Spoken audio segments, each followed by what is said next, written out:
Ay, wala.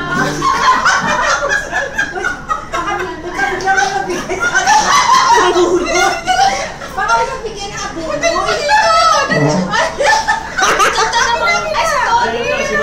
Siya naman daw. Nagbigay ng abulo. O siya naman daw. Peters na yung aking kuya eh.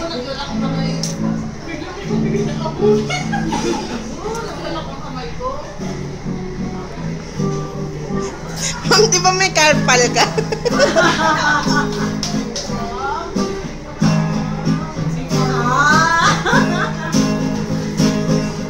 Galit si ma'am. Lakis. Naglakay ko. Nagka-carpal na. Oh, di naman yun. Kailangan na, minumuna siya ng